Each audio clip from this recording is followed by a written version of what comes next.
Questlove Show is a production of iHeartRadio.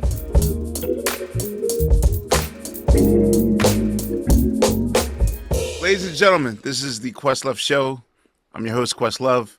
I became familiar with our guest, I want to say 2004, 2005, back when, air quote, that site was in full bloom. Her demo was making the rounds, and I forgot who put me onto it. It was definitely on the boards. And all I can say is that, I was flabbergasted. She did a majority of the production, the writing, the recording by herself. So instantly, like, my antennas went up. And, I listened to it. Now we're in an age where everything is streamed and there's SoundCloud and there's ways to access records without the help of a major label. But, before, 2007, that was hard. So, basically I just had a burnt CD and I rocked it like I would sleep to it. That's pretty much my obsession to it. Of course, when I heard from her next, her debut LP, she's part of the Stone's Throw community. Since then, she has literally collaborated with, I'll be here all day if I'd say the artists. Either Brittany Howard, Brian Jackson, Anderson .Paak, Lotus, Badu, Yasin Bey, everyone but the Roots. And I got to change that quickly. And I'm certain that she's tired of hearing this, but yeah, she's the pioneer of the term stay woke. As we celebrate Women's History Month, this is a person who makes history every day. You can check out her new album, Electrical Field of Love, by her band Harriet Tubman. And we're going to talk about that and her journey, see what makes her tick. Georgia and Muldrow, thank you so much for coming on the show. How are you? I'm elated, Questlove. We've known each other a long time. And we've never spoken. I love you. I love your sister, Don Yes. T. Yes. She's a gem of a being. She is. She's just a wonderful big sister to have. So thanks for sharing her with me. Thank you. And I just, just thank you for, when I think about just the Roots, like when I think about just, I can't tell you how many permission slips I got from listening to you guys about, how to mix creatively. Really? And yeah, I think so for sure. I remember like listening to you guys' records and going like, I'm gonna know them people. Those are my people. And Oh, I'd be okay. like, Were no, you like tribe? I'm gonna know them people. Like I'm like, no, that's my family. I remember I used to listen. I'd be like, no, I know. I'm gonna talk to them one day. These people are gonna understand what it is I'm doing. And it was never like nothing ambitious. It was like really it's like that native tongues glow, It's like Well, you you're a knew you was a manifester. part of the music. Yeah, That is you knew you was a manifesting. part of the music. Thank you. Yeah, Thank you. yeah, It's yeah. weird. I listen. You have over 20 albums and probably Yeah, more than 20 albums. And it's a lot. yeah, and I listen to you and I don't feel like I'm doing enough. Like I I'd like to think that I'm a hard worker, but you're definitely leading that charge. So I got to learn from you. My first question to you is, what is your first musical memory? Wow, I think my first musical memory Hmm. is honestly hearing my dad play Giant Steps on guitar every morning. So those like my ABCs. And depending on how he played, let me know if I should stay in a corner somewhere so I don't get like hemmed up, you feel me? Or Uh-huh. like, I can tell you if he's jovial or if he's upset or if he's angry or is, Based on his that would chord be my structure? based on how he solo. I had to understand. because like you know the song, baby, like, but Hmm. on the jazz guitar, not plugged into nothing. So you got to listen in close. So like, it's like like a big body, that L5, Hmm. with Gibson joint and the West Montgomery special. And my dad's really from Southside Chicago, really, listen to the music thugs, listen to West Montgomery. Okay. And that Gene Ammons, you feel me? Like all of that. And Yes. um and that's my first memory is listening Okay. to see it, like see what kind of day we're gonna have as a whole, to see what Gotcha. kind of day we're gonna have. What does your house look like as in your childhood? Do you have siblings? Your hmm domestic situation? Yeah, What? I got older brother, Stephen. Okay. Um, yeah, I got an older brother. It's like my early childhood is, my mom, my dad, and my brother. Okay. You know, a small little house in LA. Gotcha. Um, What does your mom do? you know, my mom's a singer-songwriter too. She's amazing. Hmm. Um, Actually, her first record was on Muse Records, Really? and it's called Slow Down Baby. Yeah. What year did this come out? Oh, it had to came out, I think in 75, Okay. 75. And what's her name? And at that time it said Ricky Boga. Okay. Ricky Boga. Yeah, Ricky Boger. And but you'll see it. It's a big old fro. It's Mhm. somebody who look like me, kind of, like Gotcha. my mom.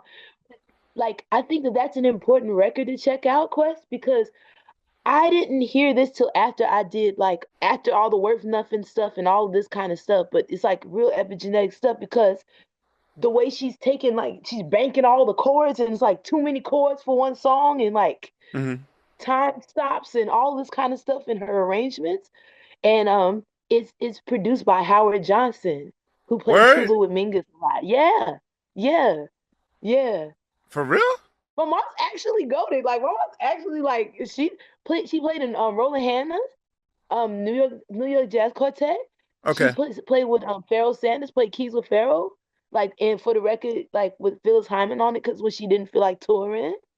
Um, Really? Okay. Mom was playing, yeah, she playing keys in the ensemble, everything, singing and playing keys with Pharoah. Um, so it's just like on both sides, it's like that. And and I think another thing too is just like my mom, just with the Women's History Month, the black stuff. It's Hmm. just like the fallout from the disco era, how that affected a lot of black singer-songwriters, you Yes. know, Hmm. where it's like you had people like Laura Nero could like she could break through, but then there was a lot of people like the sisters, the songwriting sisters was kind of coerced to make dance records, or they wasn't Yeah. gonna get signed. I mean, like Uh, getting literally told during those years, you know, there's no that space for you. we're not signing nobody who's thinking right now. It's love to love you, baby, or you need to like go work at a restaurant. So Yeah. what my mom did in response to that was be like a piano bar hustler, Got you. and do it like that. Yeah, I was going to say for that time period, probably an occasional Joan arbitrating could get inside She's a the miracle. She's a system, miracle, but yeah, I mean, Joan arbitrating is like parallel universe, or right? Joan Brenda Russell, arbitrating is maybe. Occasionally, Brenda Brenda Russell. Russell's a miracle at Yeah. this point. Yeah. Like as far as like when you talk about racism in the music business and things like that, it's like it's definitely, but I mean, I love. Have you heard Joan's latest record? You know what? People are talking about this, Listen, and I have to peep it. Yes, I. no, no, no. She no, she went in. She got some stuff on there. I love Joan a lot. I'm seriously a Joan Armature fan for real. Oh, I word. love her work. Wait, where are you right now? Like, I I'm love in the upper. the blue red juxtaposition of this interview. It's What? funny because whatever's happening in the camera is making its own decision about what it wants you to see. So right now I'm in my avatar era, but it's still just the red lights above. So it's like I don't know, something's shifting. Got you. But yeah, but this is my Maserati. This is where I record at. This is my little two-door recording studio. It's a little tent of love. And And the lights are always this moody so that you can create. yeah, because I need the disco light because it's my favorite color is disco lights. Nice. Your house, your whole house is designed like this. Nope, Okay, just up here. But like got you. disco lights is like it's where I could hear all the music. It's like because I'm synesthetic very much, Hmm. and it works in reverse too. So like when it's going around, I'm like, hey, and like reverse engineering, it's like, and I always wanted to take this test with a fellow because I'm also synesthesia, and Mhm. I see songs in colors when I hear them. Yeah, Wait, so I wanna try this test on you to see if we see it the okay, same. All right, yes, I'm excited. I'm gonna pick the most common album of all time, which I would like to think that you've heard Thriller at least 5 times in your life. Have you?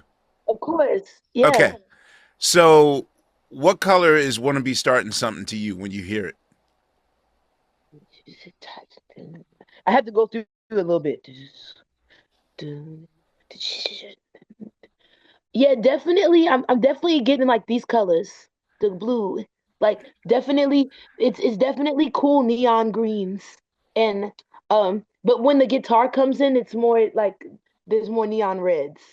And then Oh, so wait, absolutely, when different parts come in, you see different colors. yes, that pepper into the landscape. Because what happens to me is that there's a whole sonic image that begin to create. So the first thing I see is a mirrored floor, like first. Okay. And but it's a lot of black. There's a lot of black too. It's like black. It's like black with illumined. It's like Tron. It's like Really? Okay. yeah, I see light blue for some reason. yeah, blue. Yeah, I see it as a daytime light blue, like the sky blue. that's no, that's really good. For the song after "Baby Be Mine," what color do you see? Definitely pink, orangey pink. I You get know, it's pink. weird. I see orange. Okay, only because I see "Rock with You" as orange, and that's the second Oh, song of the nice. album. So I see Yeah, that. All right. So "The Girl Is Mine." What color do you see? I don't know what song, what color. That song is white. I don't know. I just want to. Oh, the song white. Okay. All right. I see. I'm not. I don't believe it. I don't know. I like because it's weird because with my synesthesia, it's like it's lands too. It's like I see objects, you know? So Really. like yeah, so like say like a certain snare, like I start seeing like if it sounds metallic, like a certain kind of snare, like like for the hip hop head style, Yes. it'll be like a whole gauntlet, like like and then like the hi-hats would be like swords Hmm. like that. So it's like it all depends. Sometimes sometimes a hi-hat is like a scimitar that's like an age rusty, color. Yes. Sometimes it's like a bright, you know what I mean? So it's like it's those kind of things too. I really do get objects too. I think Baby Be Mine would probably, I don't know. It's just white to me. It's just khaki. I don't know how I feel. You mean "The Like Girl Is Mine" I mean, the girl is is mine, khaki? not baby mine. I like baby be mine, but it's just khaki pants. See, I see gray skies only because I was Yeah, alive in real time when that album came out. I was coming home from school and it was raining and they premiered it on the radio, so I forever associate yeah. it with that. So when you hear Thriller, the title cut, what color do you see? Or does the video already influence what you see? No, because the first time I heard Thriller was at my grandmama's house on vinyl. I was like, Okay. I had nothing to do. So With the like video. the videos didn't mean nothing Got you. because I was in North Carolina at my grandma's house and Got just you. like in the corner.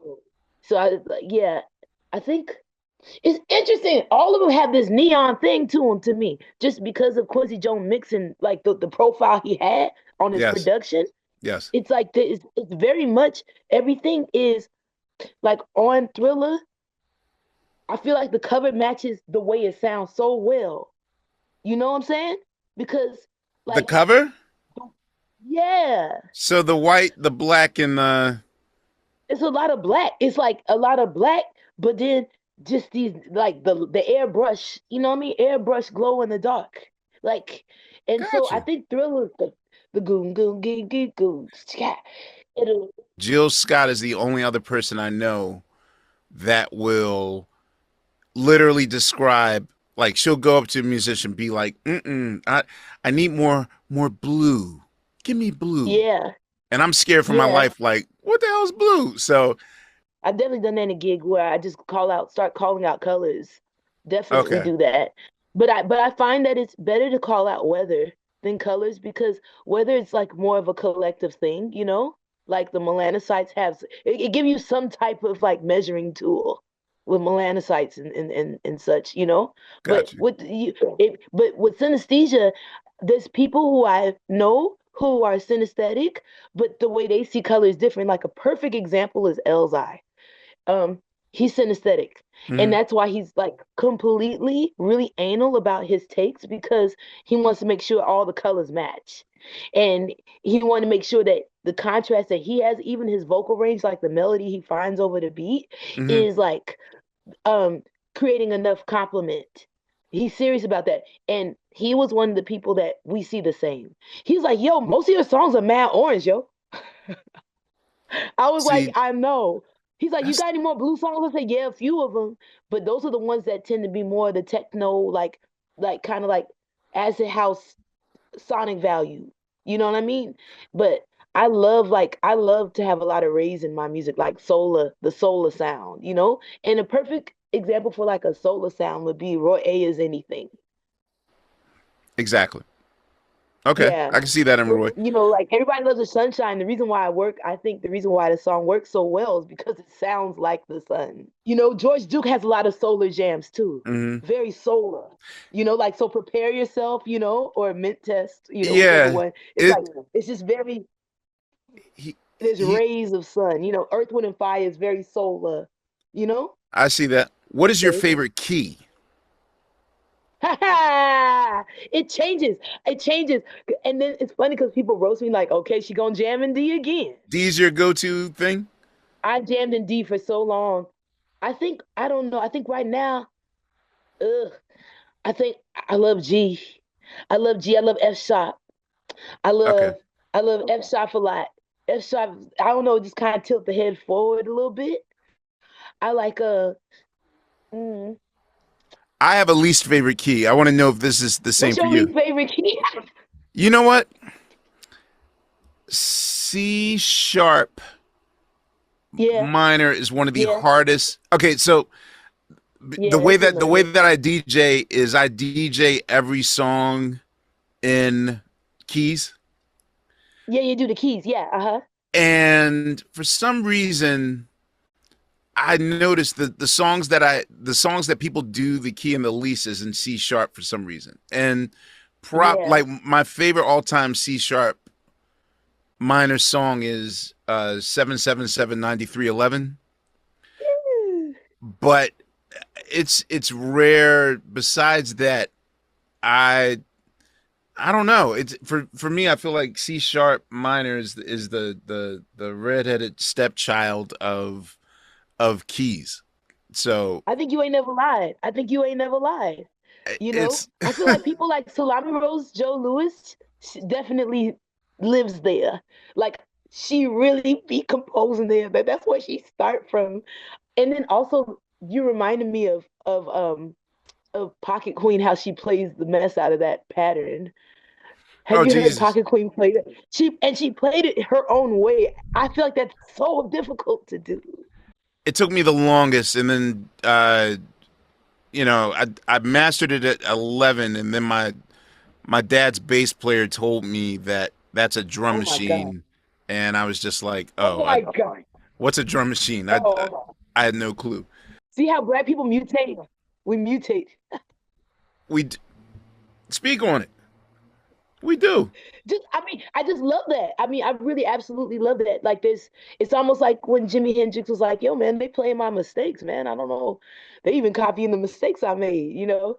It's just like, I feel like that's the thing where it's just like, if you take everything at face value Hmm. and you say, Well, that's what's going on. Like for me, like when I first heard Public Enemy, I thought that I didn't know about sampling at all. All I knew was musicians. So I was thinking that that's You thought like that was real? that was yeah, like because I was little, like you know what I'm saying? I'm born 83. Like I Yeah, I was going to think it's ask. I was all like, I hope you don't mind me asking. What year were you? Wow. So you experienced Public Enemy at like 5 and 6. as a musical, like, and I'm going like, that's how music should sound. You know what I mean? Hey, shocked. I'm going like, this is amazing. And Okay. they got somebody in here to go, whoa. Like it just like all this is I'm thinking like it's Duke Ellington or something. I'm thinking like it's like, you know what I'm saying? Like, is that Wow. wild? But if that didn't hit me like that, I wouldn't be this kind of musician. I wouldn't be this kind of composer. You spoke of your grandmother's house in North Carolina. Where were you born? Yeah. I was born in Los Angeles, California. Okay. I'm a child of Mid City. Okay. So Yeah. you would visit your grand. Okay. I thought you were Yeah, like, this is my grandma. My mom's from North Carolina. what Yeah. city? Charlotte. Okay. Charlotte, North Carolina. Yeah, Charlotte, North Carolina. I almost feel as though you're so musically immersed that this might be a dumb question, but I'll ask anyway. It's okay. There's not no dumb questions, just the one you don't know the answer to. Okay. So, what TV show would you say defined your childhood? Oh my God. Oh yeah. I mean, definitely Reading Rainbow. Reading Rainbow. I'm PBS baby for sure. Okay. PB PBS. So Nice. this is like definitely Mr. Rogers, definitely all the love and kindness, but also the also there's a video I would rent all the time, Hmm. and it was Be Somebody or Be Somebody's Fool by Mr. T. And I feel like Mr. T is like my hero, role model. He's really my role model for real, for real. Like You purchased the Mr. T Commandments album in '84. The Have you heard the Mr. T Commandments? nope, I was only 1 year old. Time out. Time out. I didn't even know he had a record. Like now I'm about to lose my mind. Like, what do you mean? I have an 18 shirt, but I don't have no Uh, Mr. T record. oh, There's dude. more my mother. There's more my mother. There All is right. no other. He He's literally he amazing. performed Mr. T's Commandment on Soul Train. Yes, What? I'll send it to you. Yes, I'll send it to you. Wait a minute. You said I It's was my 1 years favorite old. thing. You said I was 1 years old. Like, all right. So here's the thing.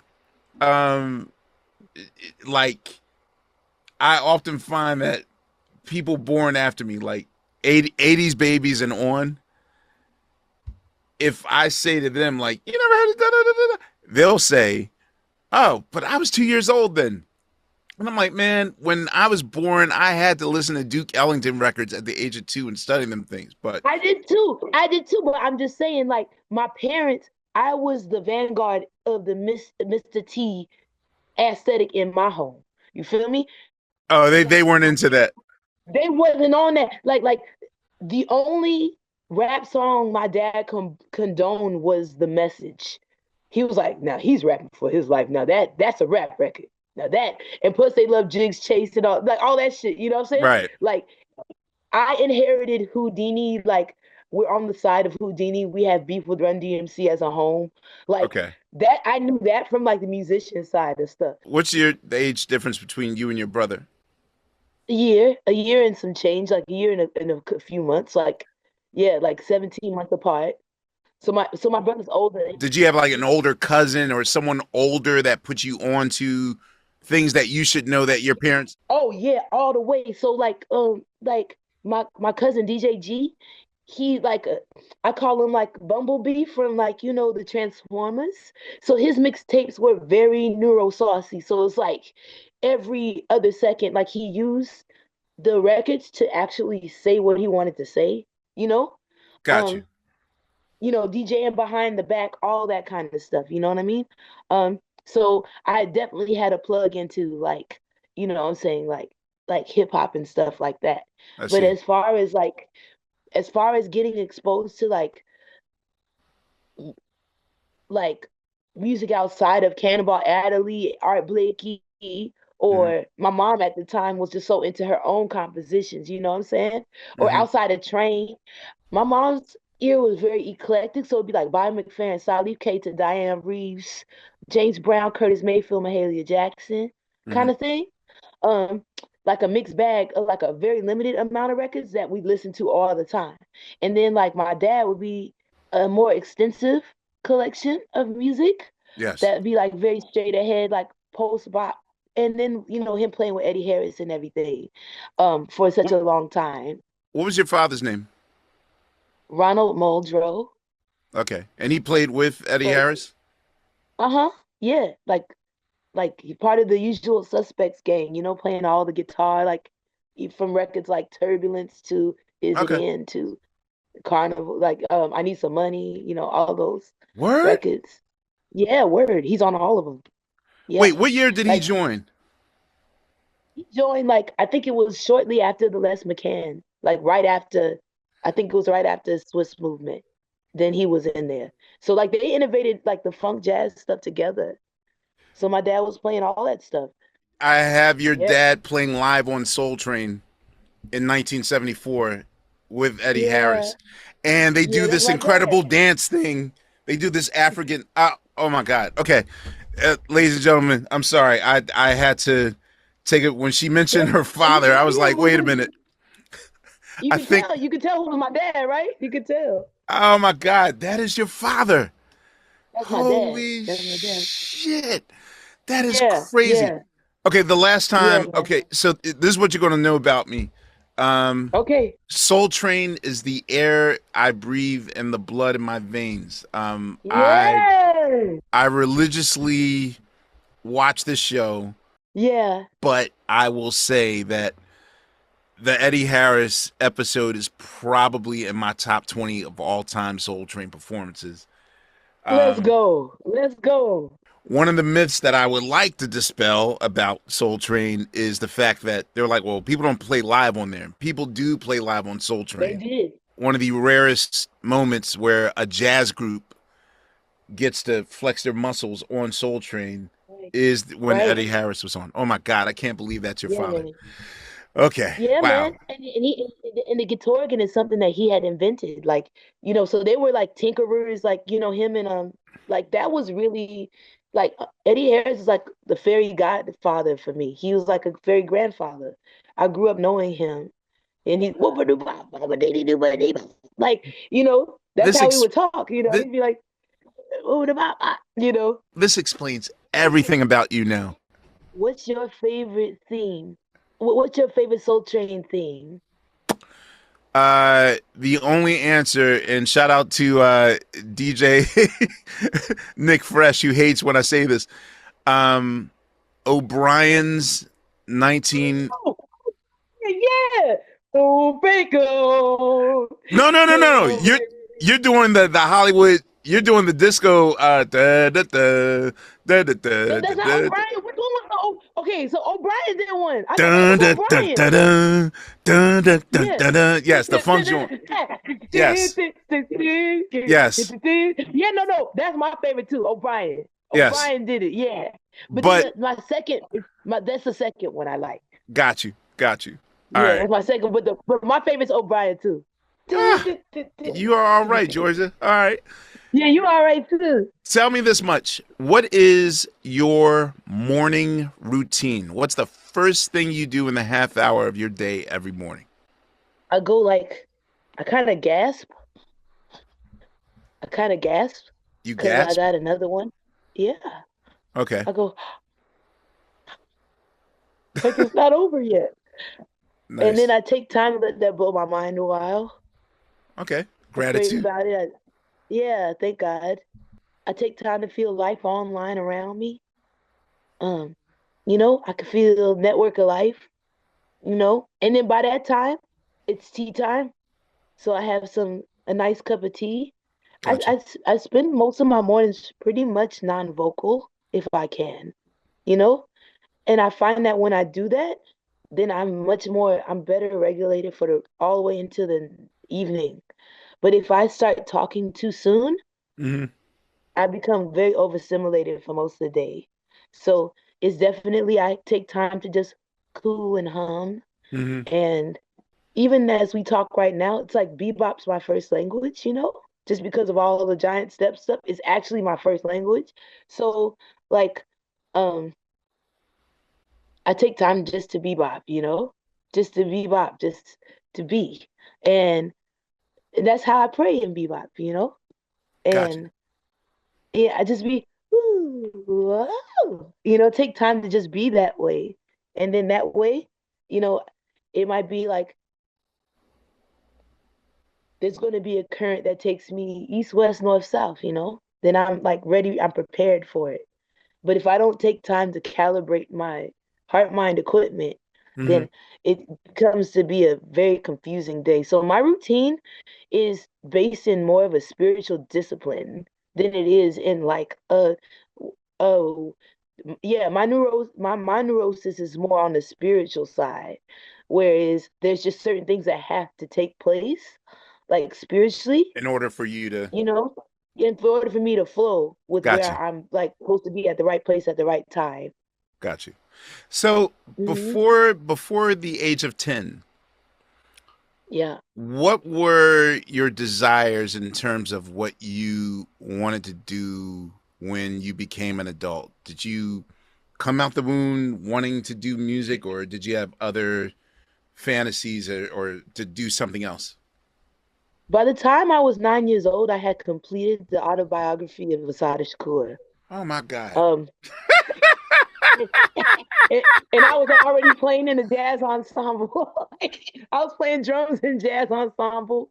I was, you know, yeah, I kind of raised serious, So it was my dream was total Black liberation, total total liberation for Black people Got was you. already my goal since I was like maybe 3 years old.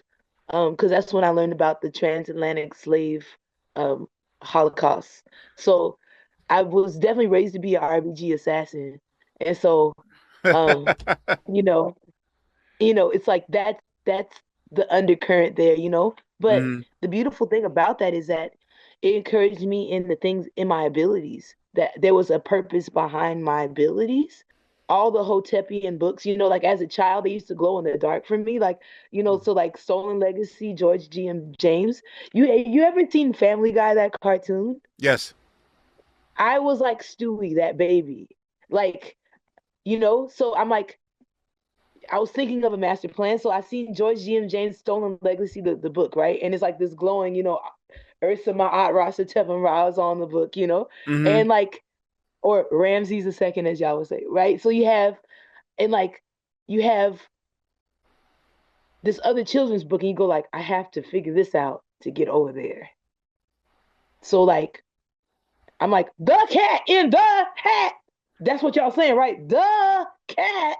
And So I'm you're looking at the overanalyzing words. everything. Like I'm reading like Dr. Seuss, but I'm looking at George G.M. James. Like, how do I get over there?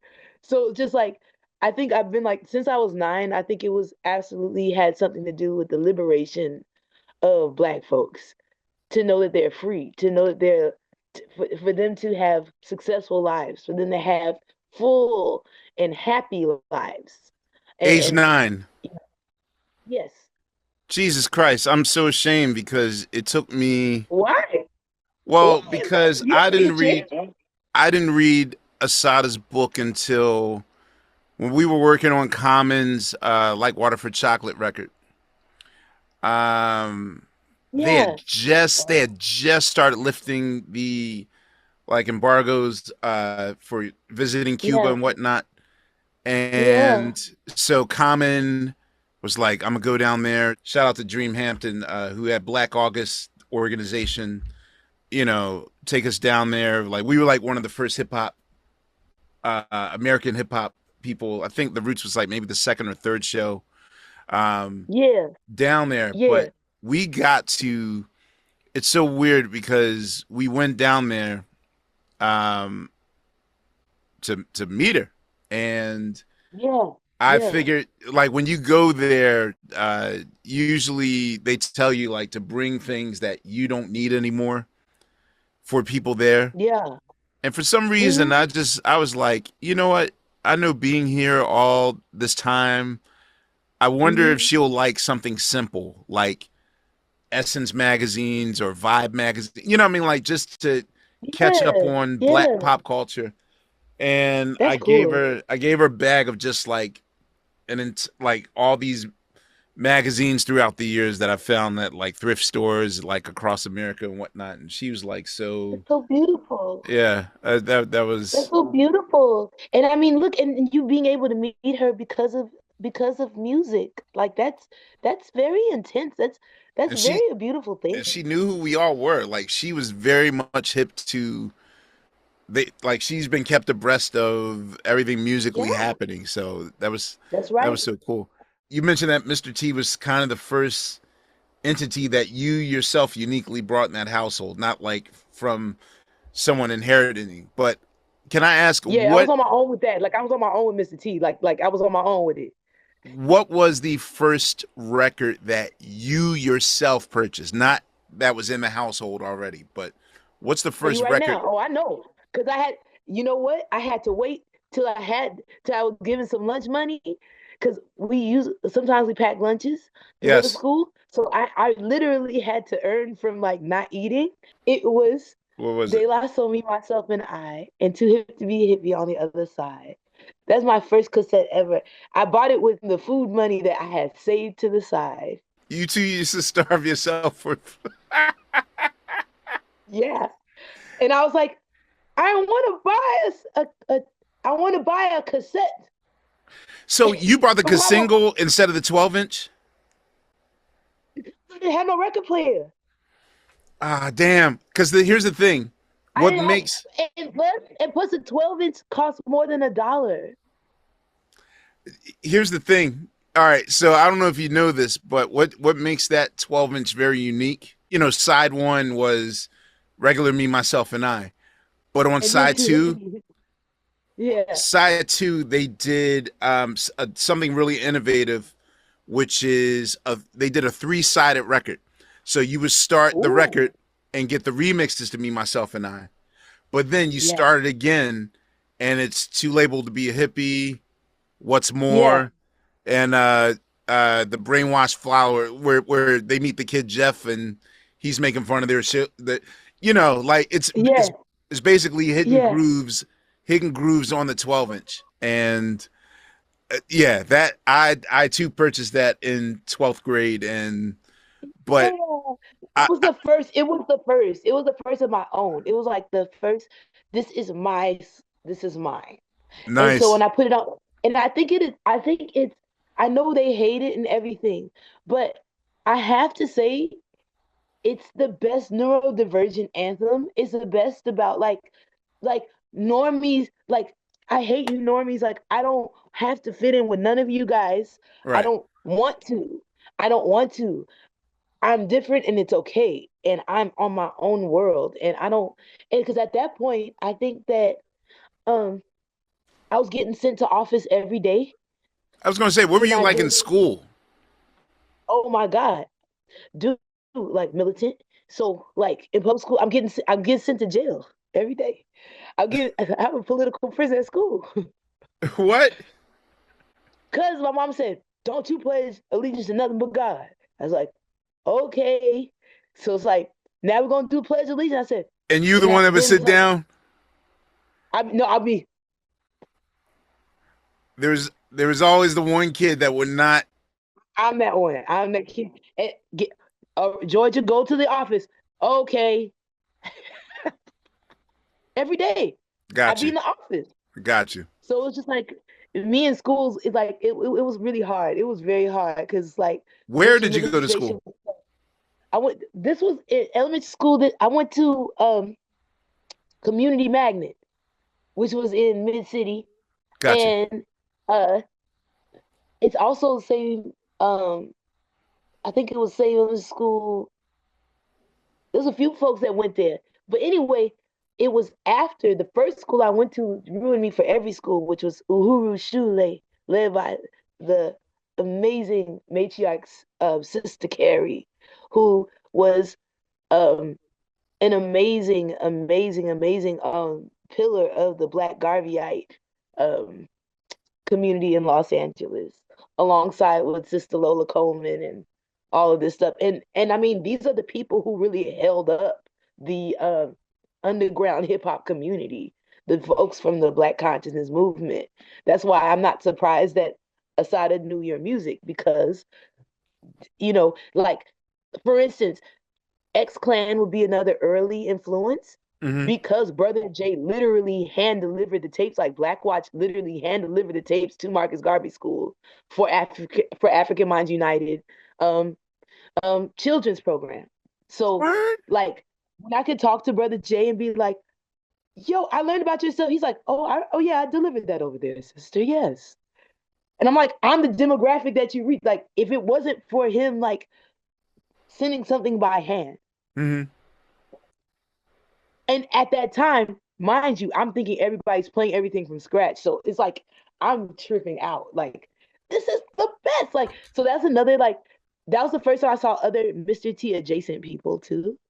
Was like through the hip hop world. Everybody had a different kind of name, like that superhero aesthetic thing. Right. hmm So you were hip to X But like, of Clan course, in yeah, California. Okay. Okay. yeah, yeah. Um, Black Watch was like jamming. what was, wait, you said other notable people went to your school. Who else went to your school with you? There was Marcus Houston who went Okay. to the school from Okay. like immature, like, and then like the group kind of got together at the school at the magnet school, and that's like a whole nother story. Bless the hearts of all. But Jesus. like Okay. it's just interesting. Yeah, Yes. yeah. LA to be a child in LA. You know. Yeah. Skip that one.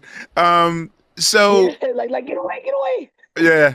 What would you say was your first real creative project like that you did as a, I don't know if you created as a kid or made demos as a kid, but what was your first creative project? I mean, I was a mixtape queen. You know what I'm saying? Like, so just like that's why I was so fond of y'all because y'all sound like my mixtape. So it'd be like my Ghanaian godmother gave me all these Fela Kuti records. Uh-huh. So I had Fela, and then I have Handsome Boy Modeling School, and then I would have a Freestyle Fellowship. Then I would have um I definitely have like some like Fantastic Part One, and then I have just I mean staying up so late. I never got no sleep because like KXLU, KPFK, Yeah. um KCRW, staying up so late to hear all of the independent musicians. And I would make that and then I would add it with my Isaac Hayes, add it with my Nina Simone record, add it with my Bad Brains, but everybody would tell me fast forward through that. Bad Brains, are you kidding? I learned about Bad Brains through the bargain bin. I learned about Bad Brains Uh-huh. and Sun Ra the same day. Cause I will go to the warehouse, like the music store, but Yeah. I noticed if you get what they're promoting, you have to pay like so much money. You have to pay, it'll cost you like $20 and some change. Right. Whereas if I went to the bargain bin, I could get like three. I could get three or four. So I would look and then they'd be looking back at me. So Gotcha. it'd be like Muddy Water. I'm like, Johnny Hooker. I'm like, who's that? Hmm. You know?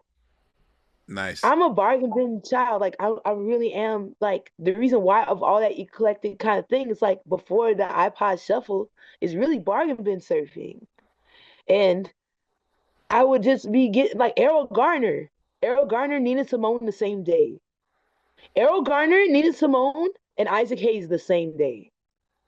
Okay, so name me five unskippable, perfect albums that you cannot live without. And they cannot be box sets and they cannot Yeah, be like you greatest. talking They about can, like a record a day yeah, made. they cannot be greatest hits or box sets. I might let you have with live because live is different, but name me five perfect albums Okay, to you. five perfect album. Okay, one perfect album is Salif Keita's Sorrow. It's perfect. It's perfect. Salih I Cave. grew up with that. Salif Keita is in from 1988. Like that's a record I grew up with. Can you spell that for me? Yeah, Slifkeita. Uh-huh. It's produced by Ibrahim Silla, Okay. and then the name of the record's called Oh, Soro. yes. Soro. I That yes, I is know this is. it's an amazing he's we call me and my homegirl Malika, Eagle Nebula, Hmm. we call him the West African Frankie Beverly. I see Sorrow. Yes. Okay. I know this. Wow. Okay. Yeah, What's your yeah. next Like album? that. The next album is by McFerrin Medicine Man. Ah, man, Sweet in the Morning. Yep. Damn. Amel LaRue put me You onto that.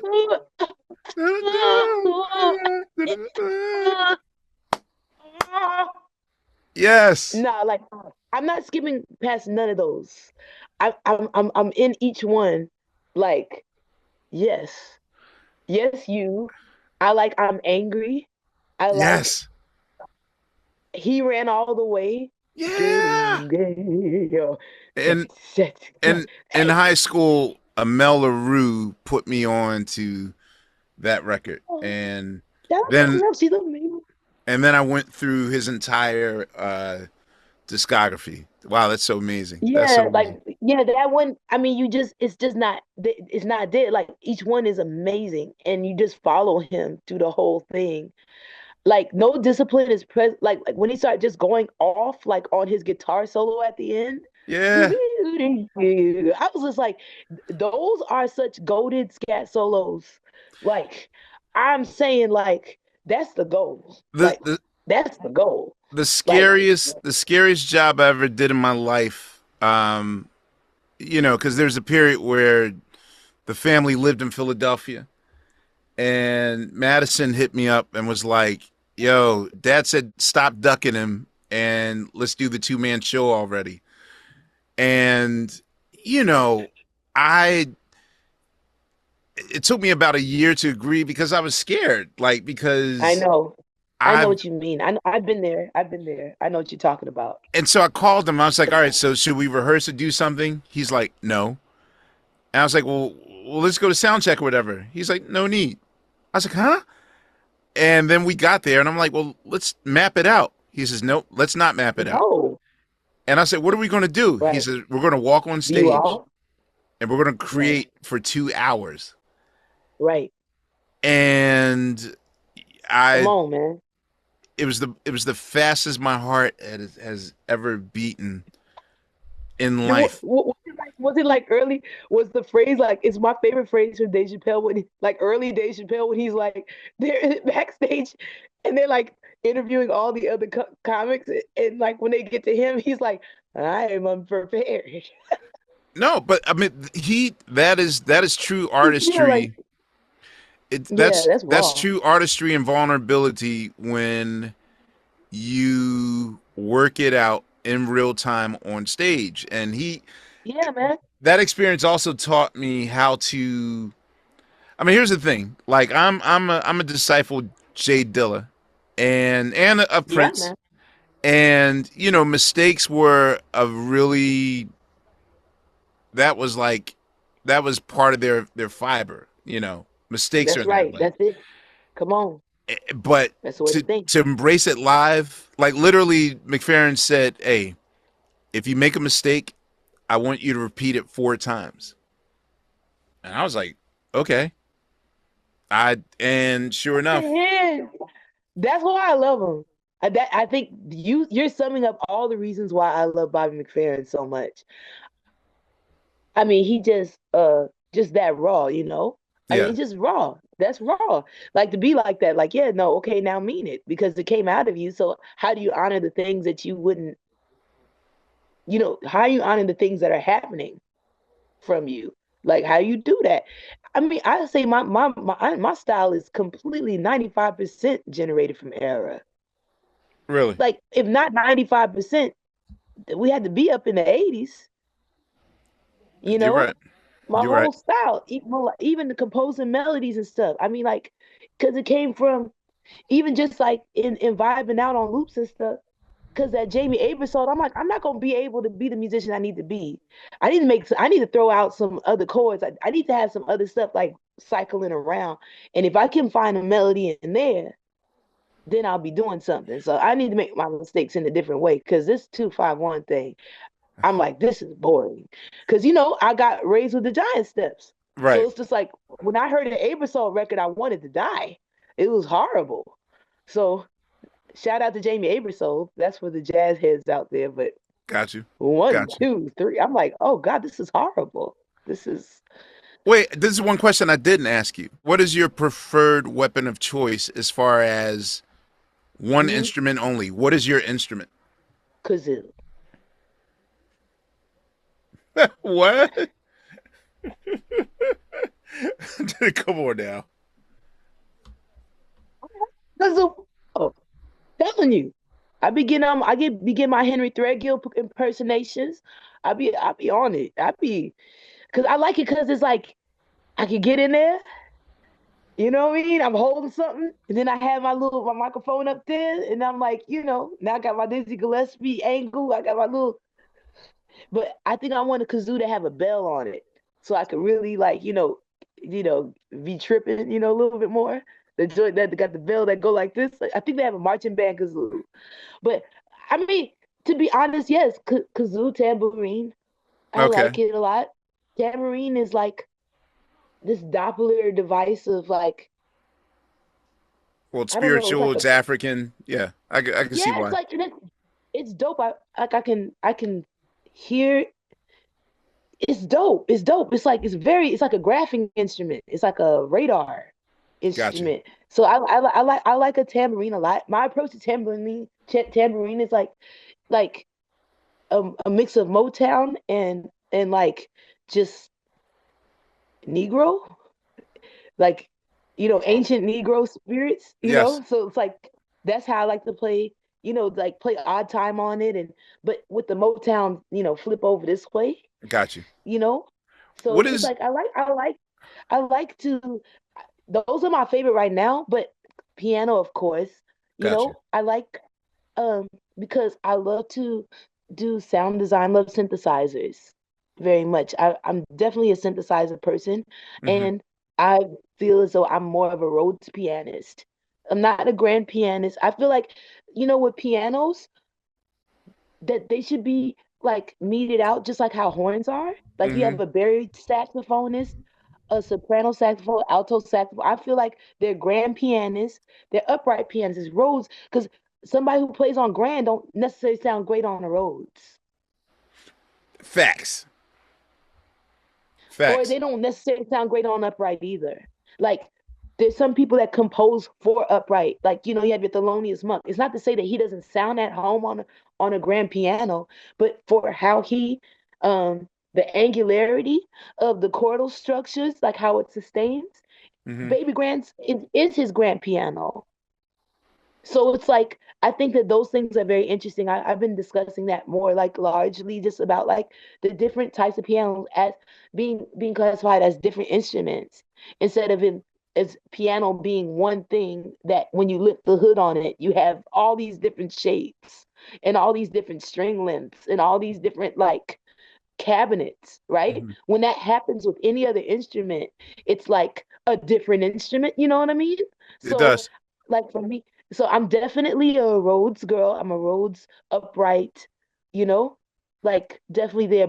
But I think even before all of that, because of the mentorship I received from one of the original synthesizer players of Mothers of Invention. His name is Don Preston. So he intervened in my life when I was like about like 15. And he started like giving me CDs of like moonscapes of Jupiter and stuff like that. So like the wind grease has been with me the whole time. Like I'm really like it's really my thing. It's like it's real. Like Ndugu Chancellor taught me clap. He Wait. interrupted Sunday school and said, George, you ready? And it was like these big old obnoxious white claves. And he's like, George, you ready? And I'm like, uh-huh. This clave. Get. Clap it out. I clapped it. He's like, good. Now this reverse. Get. Clap it out. Got it? All right, y'all have a good day. And left. Wait, time out, time out. All right, so you just said two mind-blowing facts. One, that you Yeah, were in proximity of somebody that went to the school of Frank Zappa. yeah. That's one thing. Like But original, the original man, the original, yes, like so more exactly. experimental. Yeah, Like yeah. pre-Duke The era. original. Yeah, And but then on top of that, Indugu was one of your teachers. yeah. And I didn't have no choice. I didn't have no choice with it, because he played with my mom at church. So like Wait, he Indugu was was just a he just casually just played drums on Sunday I on see him all church. the yeah. Okay, And so then when he would play, he would be making eye contact like this is timing. Okay. so he's teaching lessons as I would do anything to have known what that felt like. Okay, so I'm Yeah, it was also insane. I'm an artifact collector. The last time I saw Indugu before he passed away, every time I see him, I beg him, Indugu, where is the Billie Jean snare? Yeah, And to me, that to me is the holy grail, finding the Indugu yeah, Chandler Billie Jean snare drum. But the fact that yeah. he was just your Sunday school church drummer is No, I mean, but he no, he interrupted. He completely interrupted Sunday school. Like he was like, "George, you ready?" and would just teach you right there. Wow. And then left like that, and then leave. Like he knew that like somehow there was enough in my spirit, and now I can see that in kids too. But like he's like, no, that's a percussion in there. There's percussion in there. And so he get he get everybody on water bottles and give me the most hardest part to learn of the ensemble. Like I'd have to learn. He taught me percussion. That means he respected you if he challenges you. That's amazing. Yeah, he put me through it though, and that was on the other side of, I guess he when my mom told him I was playing drums, so Hmm. that's my 9-year-old life. It's like, oh, she playing jazz. Okay, well, then get with it. Here you go. Wow. When you write lyrics, walk me through what your creative process is. Oh man, every song's so different sometimes, Gotcha. but the general aspect, Like, does it hit you in a dream? Does it it, hit you at night? Does it? yeah, yeah. It's like one of two things that's going on. Okay. It's one of two things that's going on. So like say if it's like a non-linear kind of compositional thing, like say if it's just something that's moving forward, if it ain't like a loop, so to speak, or something like this, if it's just like something that's happening, I'm literally translating the changes into back into English. That Gotcha. sometimes that's what I'm doing. That like as a personal growth exercise to do the thing that my dad maybe couldn't, you know? Well, what comes first for And you, music or lyrics? um it all depends. Like it sometimes the lyrics come first. Sometimes I'll be sitting outside and the sunshine will give me a song like Love Light, you know? Yeah. And I write it down because that's how it told me. Or the sunshine wrote the wrong way, you know? Okay. Um yeah, but like and the Love Light Hmm. within will live on forever. The because like on Olesi there was a three different songs that the sunshine wrote. I just took it down. So you just But channel like it. yeah, and but then there's other times where it's like the way I hear Hmm. overtones are very pronounced. So sometimes I say like I'm living in my own little cathedral Hmm. because I hear overtones very, very pronounced. So like say Gotcha. if y'all was playing and I go into the next room, I might hear the whole thing transposed a fifth up because it's like depending on the size of the room, I hear the overtones more loud, you know? Hmm. Um, so because of that if I have a disco light, I start to hear, you know, it's a melody swirl up here, you know, like the whole song come to me, and it's like I'm looking into a spoon, kind of like, and the melody's there, like the song's already kind of complete. It's just taking time to like pan for the gold. Mm-hmm. Um, but it's never like you know, sometimes writing lyrics, I hyper zoom into each pulse of each moment, and time slows down, and I'm in the booth already. Well, okay, we now live in the age of the iPhone, in which I guess you can go to voice memo and hum an idea. And, I Yeah, hate doing that process because you hear the entire arrangement yeah, in your head, around bass you. line, keyboard line, and all that stuff. And Yeah, then when I revisit it 3 weeks later, it's nothing. It's like, and it's like, wait a minute, I knew I. yeah, So how do you get it how do you channel it from space to your chakra to yeah. your mouth to tape? Like, how do you do that? Because that is the question. It's like being a sound designer helps me very much in that. Got you. Because then I can get into the I can start to trace the environment that it's coming from, you know? So like now I'm just dealing with sound waves and stuff. So like people don't know, but like, Black Man, I'm going off of Olesi because it's like the 20th year anniversary, right? So it's Hmm. like Black Man, I did that in GarageBand, you know? You told me that, and I didn't believe. I was like, wait, you what? Yes.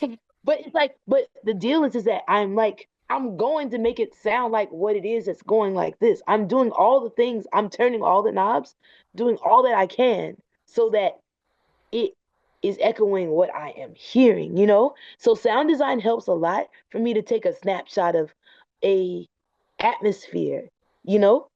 Black So Man's say on if the it's like, second album, right? The Fragments of yeah, Earth. Yeah, yeah, yeah. Okay, yeah, I that's remember.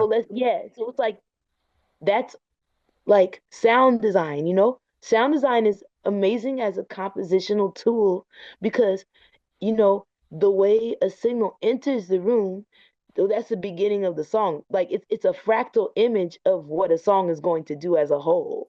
So it's like it's the little blocks of these things. It's the letters that make the words that make the sentence. Yeah?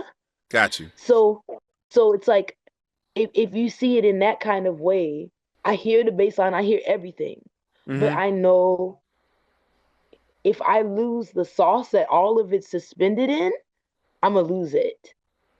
So I go for the sauce that it's all suspended in first.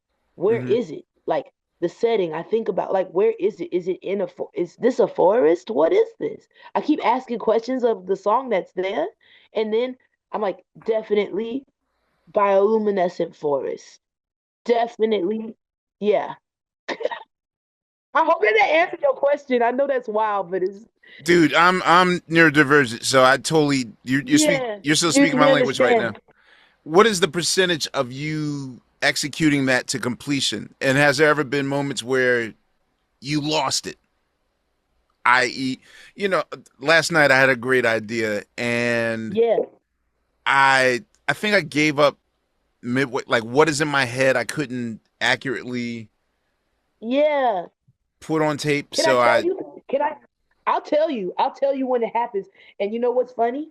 all right, It's the wildest thing because my best kept secret is that I know how to read music. I don't want nobody to know. I want people to treat me like I can't read. Treat me like the why? nigga you think I am, because because it's because it's racist. Because like It's my thing is, elitist. It's well, classist. no, it's not that. Well, this is my thing is if Saint Yared invented written music, right? The Ethiopian monk, he invented the systems of writing for music. It comes from Africa, right? Mm-hmm. This brother, like, the mesmer is like it sets the tone for medieval music as we know it. You know what I'm saying? Um, well, the the way that one note would go to another had something to do with the group that was going to perform it. It was a more dynamic notation so that it was a better like let's stick a pin in this and then we get here when we're ready. And then we get here when we're ready. And this is where the tone's going to shift into this and all this kind of stuff.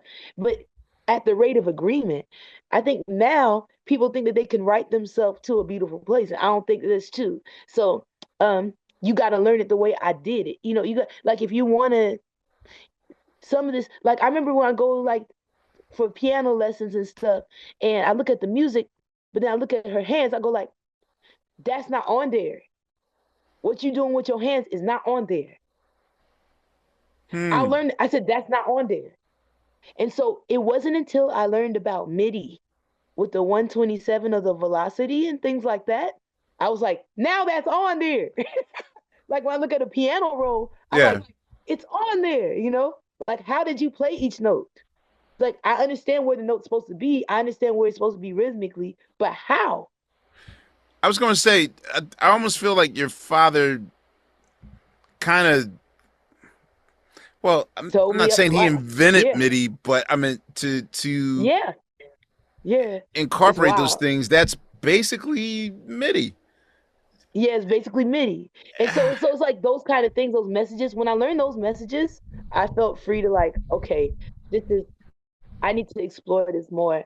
And so I use the MPC as a MIDI production center for real. So like I feel like, I love that because I can record like how it's come to me. I can record all those messages. When I forget a song, it's because I've tried to write a chart. So the second you start your Amadeus process of writing it, that's when you lose it. It just don't. It doesn't work that way. It does not work that way. It's like, and slash chord after slash chord. I'm here to there to there, and I'm doing it, and it's like, yeah, but there's another piece of information that is not there that I feel like I freeze it. Hmm. Like I feel like somehow it gets like cryogenic. It gets so cold and ice. Yes, I just hate it, and that's the way I lose songs is when I write them. Like when I write them down. It's better that I complete them and then I can write them. I feel like they come back to you eventually. I mean, I hope so. I got so many songs I finished. I don't have to be stingy. Some of them can go back to the wind, you know? Like I I'll don't t- have to be I'll take stingy. them. I You will take know? them. Yeah, there you Uh, go. all right. So here's a question: what is or who is your longest friendship? Who's my longest friendship? Yes. It had to me and Eagle Nebula. Yeah. Okay. Eagle Nebula, who is the incredible MC with Raji's African Space Program. Yes. But I know her as Malika Jules. Hmm. Um, we've been tight since I was 15, you know. Um, and we're still like the same level of friendship that we are today. But there's a lot of people I'm meeting like day oneers that are coming back in, which I'm happy to see them too. But as far as like consistent friendship all the way through, it's Malika. Yeah, Nice. yeah, yeah. And we have a record called Cosmic Headphones that's really wild. Like if you like KMD, you'll like that record. It's like wow. I believe that I probably have listened to every one of your projects at least 5 to 10 times each. So you, dude, I look. We met once when you first, like, before you got a record deal, Yeah. and I I tried not to scare you with my fandom. So because I Yeah, know that could you be know, overwhelming to be like, okay, stranger, get out of the way. But I mean, like, no, no, you know what? A lot of the time it be like it's funny because I don't find out till later on, you know? But it's like it's a positive thing for me because somehow it's like I don't know, it's I love y'all, you know? And well, thank when you. I hear the stuff that you guys do, I like when I hear, Catches Illithid Dynamite, when I hear that, I'm like, they know. I like for me, it hits me in a whole nother place because of that's my first language. I hear that, you know? Thank you. Or like or that scat and all of that kind of stuff. I mean, like there's so many different records that I just like, Wow. Thank you. you know, that have painted the backdrop, you know? And like, yeah, like honestly, you know what I mean? And I Thank you. always love and I think the other thing I love so much was I love the doo-woppers. I'm a fellow doo-wopper too, you know? No matter how avant-garde things get on my end, I'm still very much a doo-wopper, you know? Okay, So so I have something to ask about your vocal style. when I first got the demo, uh, I played it off of the usual suspects. Yeah. And when I played it for D, he got real quiet and he was like, she on some shit. So this is what I have to ask you because I know Wow. he Now that's he real deep. That's really deep. No, that's deep. he has the gift of analyzing who you are as an artist based on your vocal textures. These kind of parallel journey, um, parallel thing with Marvin Gaye is the fact that both these artists, and this is something I noticed with your music, is and when you explained Public Enemy being in your life at the age of 5, I was like, that's where the denseness. You're even though you're using all of these like light colors to paint, and the thing is, Yeah. you have different genres, like, but it's so much texture that I actually feel as though there's comfort in hiding behind it because there's so much going on Going on. Yeah. that I'm Yeah. trying to concentrate on your face, and but you're throwing all these things at me. Do And I'm you? everywhere at one time. Well, okay, so Yeah. it's either being omnipresent or it's also hiding in plain sight. So this is what I'll ask you. All right, so I don't know if you're familiar with this method, but the the Danish have invented this filmmaking style called Dogma 95, which is basically it's a bunch of limitations. It's like a challenge to each other. Like you can only use natural light. You can't score it.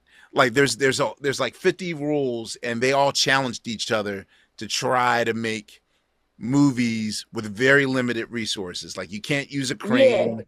So for you, Yeah. do you because all of your work is so expansive and so dense.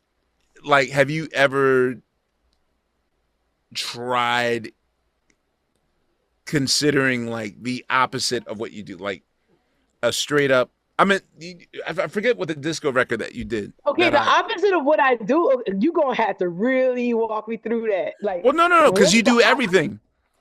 You do but everything. I'm saying like what like I feel like this Harriet Tubman record is like definitely a different zone, but I feel like Oh, it I is. opposite of what I feel you know what opposite of what I do? I feel like that got nominated for sure. Like with the exercise and restraint and like overload, I feel like overload was definitely like and it's so wild. It's like I did overload was actually a joke. It was like, how fast can I write like a cut like this? Like just living a cliche. I'm gonna. This How is do where I'm you gonna go do a with it. song that's been done already? Yeah, is that what you asked it like that? Is that how So you asked it like that? here's the thing about. All right, here's the thing about Overload. Were you shocked that of all your work that that's the one that like got nominated for a Grammy and were you like what was your reaction to that? It was like that stuff had me laughing because I was like, dog, like there was some songs like Canadian Hillbilly. I called it Canadian Hillbilly because I'm like, how do I make a Drake song? Like the song, as long as it takes to play twice, that's how long it took to make it. Like that is I think the thing I'm most impressed with that song is how I have a synthesizer with the cymbals like that's all built in. Like that's my pride of that. But for me, those kind of lyrics for me, I feel like a definite and I'm also doing my personal growth with that, right? Like what if a very successful musical life has something to do with you not thinking much at all, The Bobby McFerrin method. right? But then there's this other side, right? If if before I could afford therapy, Mm-hmm. this was my personal growth gym. And this is my shed, and I'm a shed junkie. And I want to see how fast I can easily step into another world. This is my time machine, my spaceship. My musicianship is like places, it's something I use to travel like a literal vehicle through time Gotcha. space. Yeah. Mm-hmm. So it's like when it's all of those things, you go like you start bringing to account, and not to get heavy in like 2 seconds, right? Get But heavy. like you bring into account your friends who have overdosed because they couldn't be themselves in their music. So they had to go into extracurricular things so that they could experience the thrill of walking on that knife's edge on stage. So they could experience certain things. So I feel like some of the sacrifices I have made have contributed to my life quality. Got you. I didn't have to go do coke to to do things. I could just say, okay, today's set list is trust God. And and then also I can gather data. I can see where people can be blocked up and like, somebody who say, oh, this person's killing, but it's like, trust God. And then by the end of the gig, you would have worked through something. Yeah. Um, I don't know. It's like those kind of things. I don't have to do no cocaine because Hmm. if the gig can't 100% completely fail at any second, I'm not having fun. Like it's the Wait, risk involved, you want to be a daredevil? Yeah. You scare me. So if you're just in a place where it's well rehearsed and runs like a machine, that's not where you are. You want to be in a place where it's like you don't know what's going to happen. Yeah. And it's wild though? I think it's wild because I think like say if I'm playing a song that that I wrote prior, right? Hmm. It's never like, what chord is this? I'm thinking about the system behind everything. Like every song has a system of its own, And that's how I can remember like what my right hand's doing with my left hand. Right. And like it's systems. So like what I find is I think the A1, like the sweet spot between these two different philosophies, right? Is if there's this over like is understanding of who you're playing with, like an understanding of, okay, this is the harmonic ranges that everybody's in. You know what I'm saying? Like, I know you're gonna be in this range. I know you're gonna be in this range, and then you can take your liberties within the different ranges. But it's Right. like almost like, okay, so to know what the expectations are, and but that you're free if you get struck with Holy Ghost, then you can like let that out. You know what I'm saying?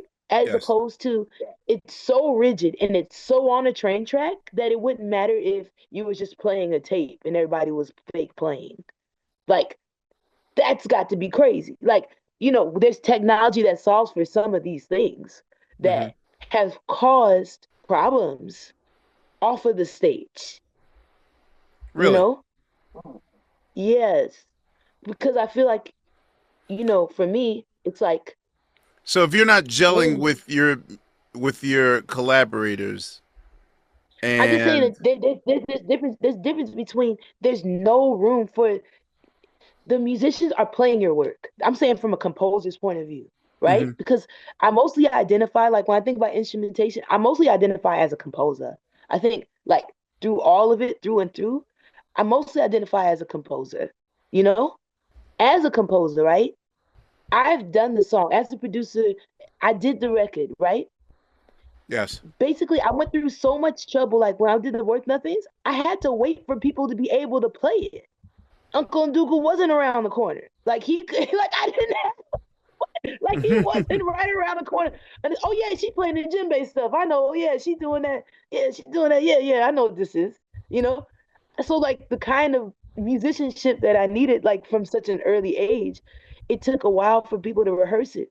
But then I could go to like Soul Village, Eric Roberson's Soul Village in Hmm. like SOBs, and then Yes. there'd be Daniel Jones there, rest in peace, my Rest in peace to beautiful, like Daniel. we were very much like twinsies, like that was my other like we'd be very much, he had such rock and roll jams songs in like 15 rock and roll songs in 15 and just punk funk and odd meters and like Yeah, Daniel. I'd be like, okay, I'm gonna write to that. I want to write to that, Daniel.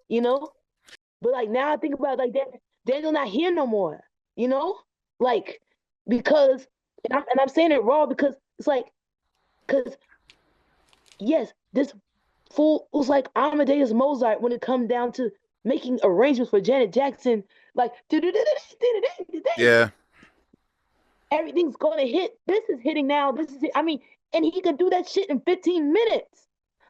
Yes. I just this is my thing, Quest. It's like if you can do that in 15 minutes, I want to know what you want, what you sound like when nobody's telling you what to do.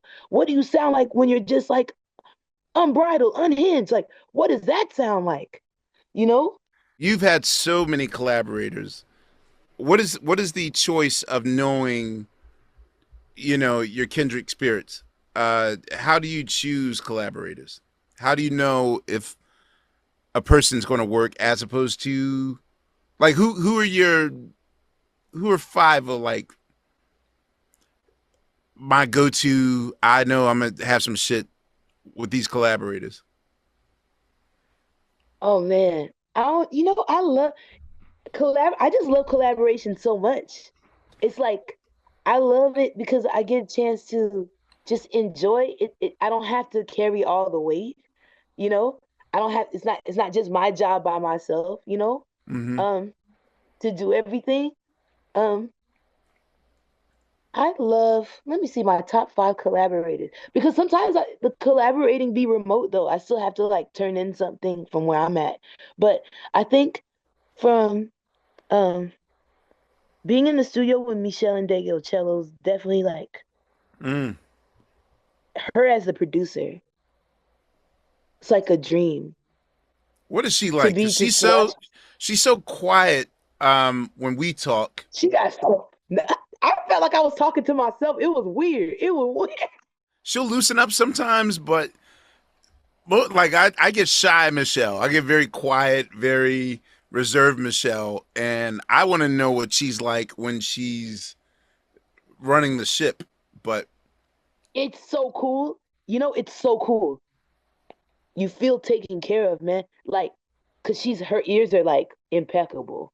Like, she's. It's just really refreshing when you have a producer mm, that doesn't use the term vibe as a cliche. They're using the term vibe because they're a satellite dish. You understand me? Like they're getting radio waves. They hear radio wave. You know what I mean? right, Like, some people say vibe and it's just like nondescript and it's like falling apart. And they're like, yeah, yeah, yeah. Like, but it's like Michelle is like, there's a hand on the hip, there's a mm-hmm, hand out here, and she's listening. And the hand's out there. And then she'll ask the court, like, why that child sound so old? She's talking about Jermaine Powell, like, why Jermaine sound like an old man?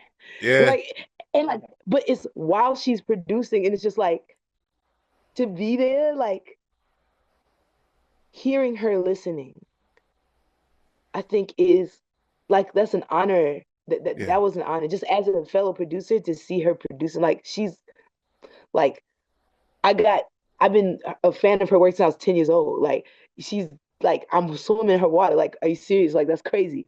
Um so like, Michelle is definitely a highlight with okay. that. I think who else is like a very fun collaborator? Well, wait. Let me ask you: who's the collaborator that was the most challenging? And I'm not saying your least favorite. I'm not saying the one that you didn't vibe with. No, you're talking about the one that said, "Can you try that take again?" Like, I think you can get it better.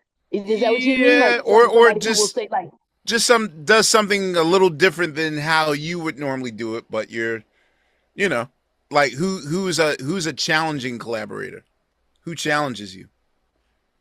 I feel like the challenging collaborator would probably be, I'd have to say Keith Rice from Little Black Kids because like he's the one that would be like, I think you can get that take a little bit better. And I said, I think I can too.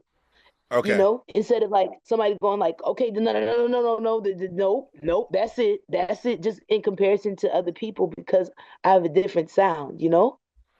But I somebody got who you. can hear into the sound and be like, now let's get that one more time. Um, let me see who else is like a challenge and collaborate. I think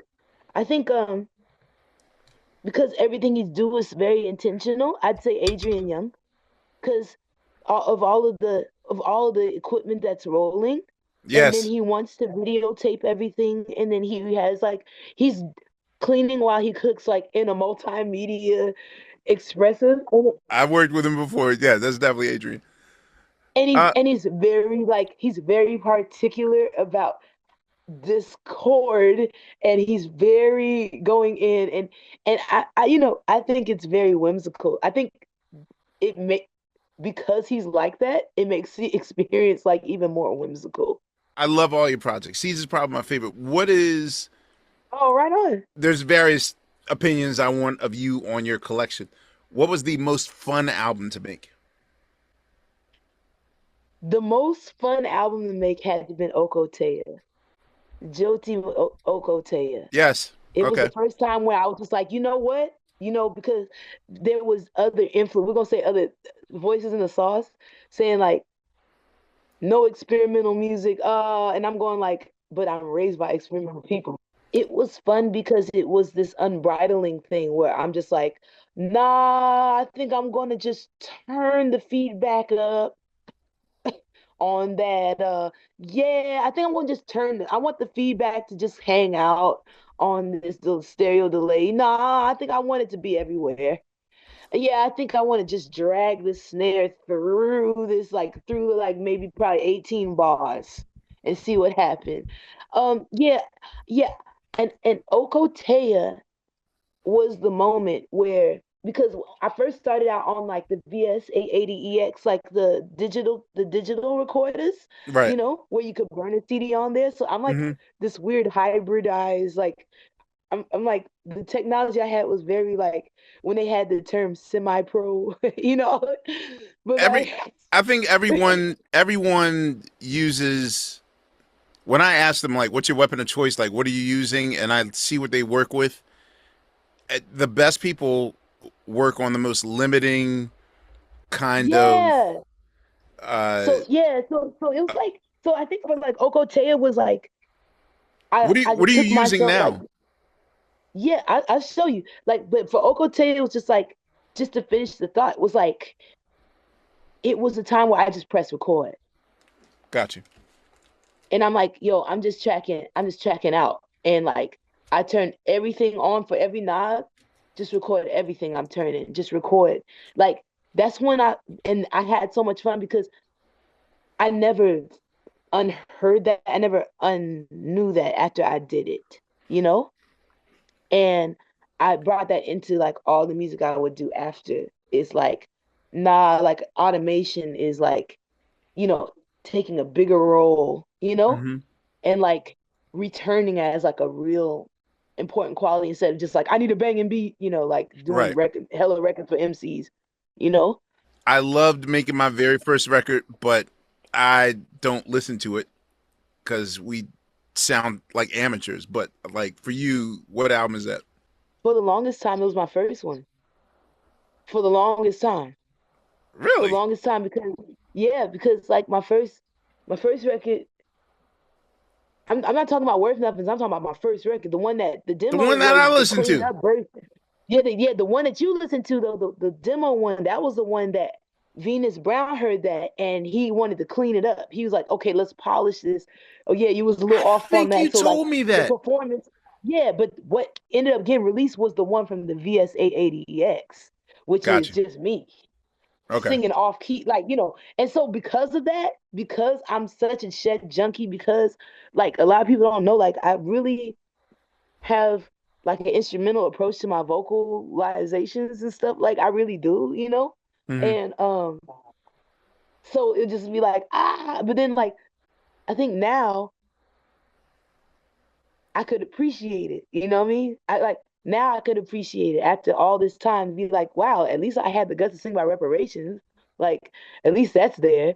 Right. But I think also, I think definitely another stepchild um record EP would definitely be Sagala, Patty Bling Sagala, because because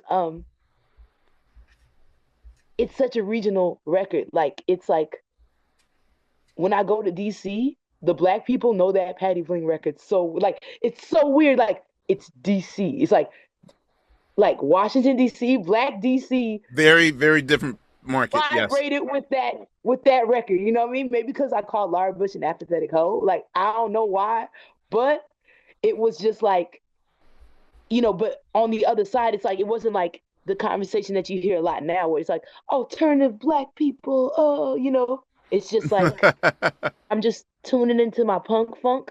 I got my punk funk on and I'm Yes. just going for whatever it is. I'm like smoking like so much weed, I'm just making a record. So I think that's really the redheaded stepchild, not in the sense that I don't like it, but in the sense that it's just like it's a strange, like What's a moment in that time? record's yeah, it's super It's a moment in strange. But time. I think but for the longest time, like the one that you talking about, Hmm. like the one where you feel like it's almost a thorn in your side, like what in the world? It was it was that early album because it's just like, but then I had to give myself Wait, credit, like, you don't dude, like you haven't early? seen. That's what I'm talking about. That was the record. Because it was my first thing I ever made. So it was just like, but that's the song, but that's the records that most I get it everybody now. loves this record. But for me, I just felt like I sound so inexperienced. And I felt so you know, Raw. all these different things. So yeah, so I mean, isn't that interesting? And but now I can appreciate it because I'm like, dude, I was a child. My brain wasn't even done developing when I made that record. I wasn't But even 20 years old. I wasn't even like I was a teenager making that record. So it's like, I think there's something vulnerable and honest about inexperience. yeah, that's true. So one of my least favorite Prince records was Diamonds and Huh? Pearls, right? Diamonds and Oh Pearls wow, okay. was, You don't like well, here's the thing. Uh, and Prince fans get angry when I say this. So between 78 and 88, Prince recorded in a very like kind of it's a method that's, I mean, it's mostly like it sounds demo-y. Like he recorded in his bedroom. He recorded in a yeah, warehouse with no padding at all. So Prince's yes. sound Prince's He going sound was very conceptual on unique. y'all. Yeah, and the thing is that Diamonds and Pearls suddenly was this elegant, pretty sounding record. Oh, so you felt like it was less punk. It had less punk values. Well, here's the thing though. I maintained that for the 30 plus years it was out. And then 2 weeks ago, the thing is that the fact that we can carry our entire record collection inside this phone is a Whoa, marvel to that's me. crazy. That's crazy. That's crazy. And so the thing is that he released a 5 hour box set of Diamonds and Pearls with like outtakes and remixes and a live show. And it was one of them days where it was like, we had a snowstorm or whatever. And I was like, all right, you know what? Yeah.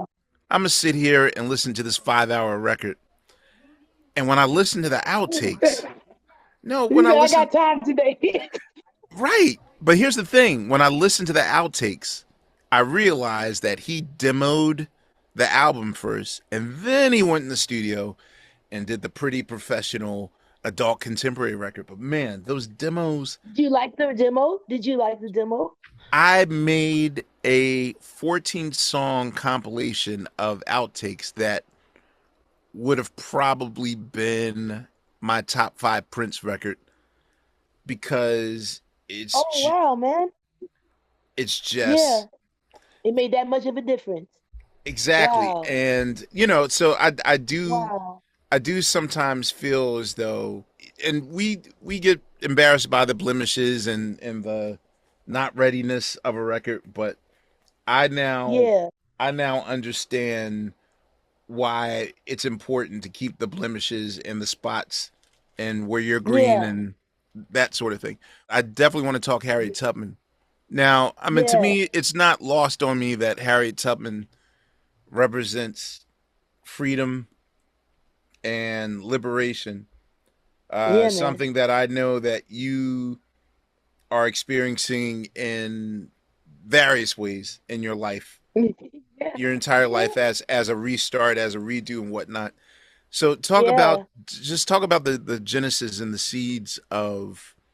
how this album came to be Oh my and God. Oh, challenging yourself. this is it's like a dream. This is my dream gig actually. You know when like Most Def had the when he had the band with like it was like Bernie Warren, Yeah, Doug Wimmer, like all of the Sugar Hill Black Jack Realness Johnson. Hmm. was it was all of the you know what I'm saying all of that, all Sugar Hill Hmm. B-boy realness Doug Wimbush. Right.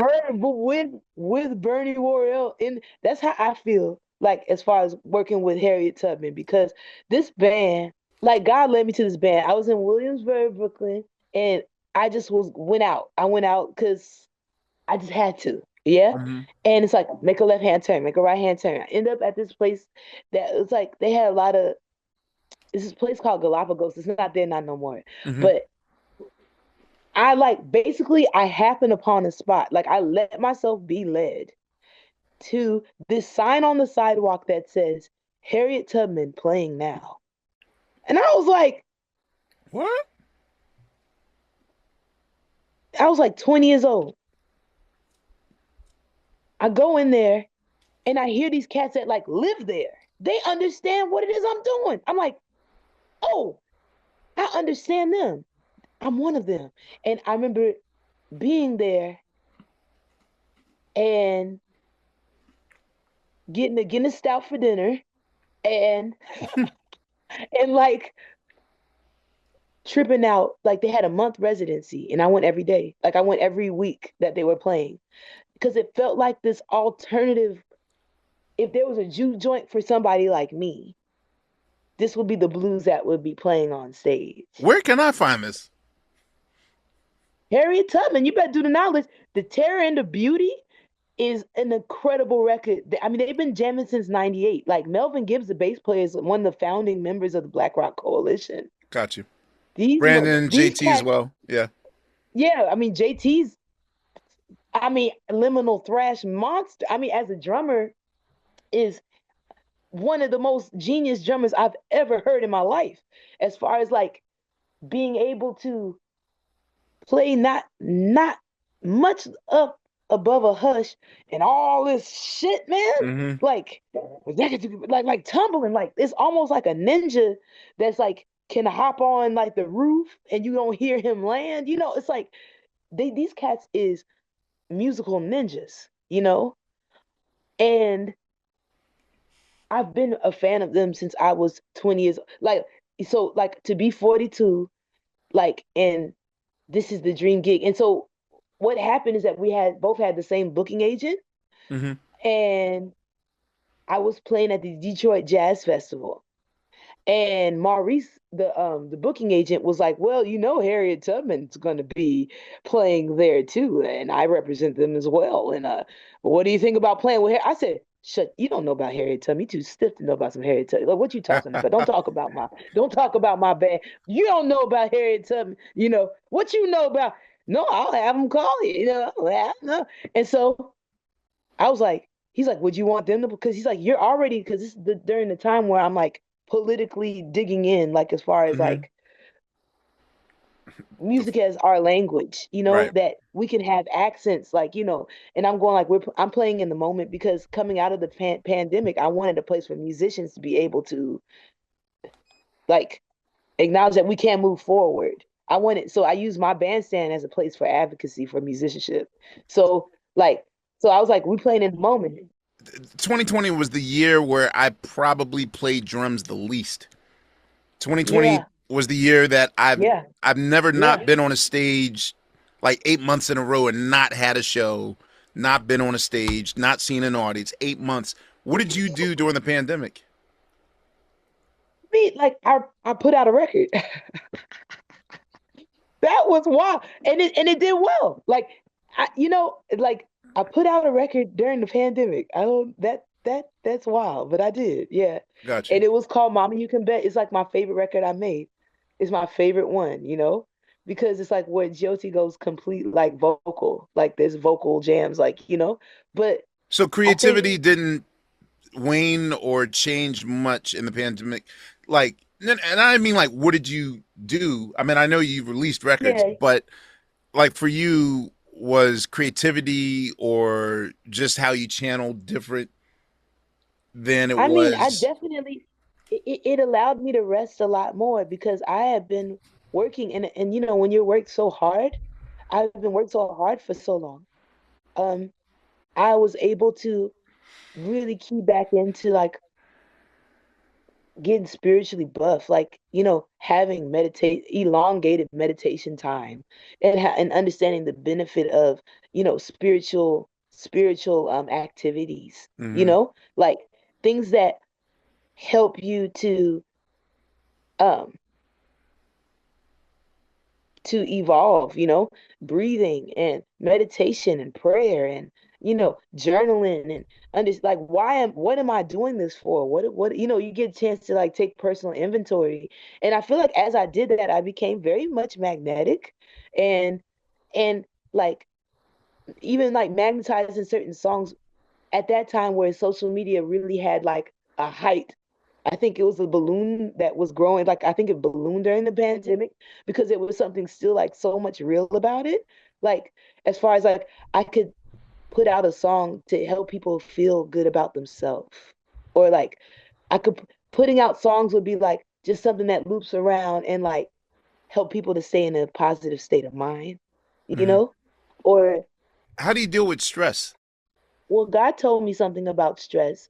And what God told me was um that stress is literally the veneration of a strange God, you know? Before people start to like judge other people, right? Like to be like, oh, you know, yo, Jesus don't look like he the Bee Gees from Australia. Like before all that happens, you know, Mm-hmm.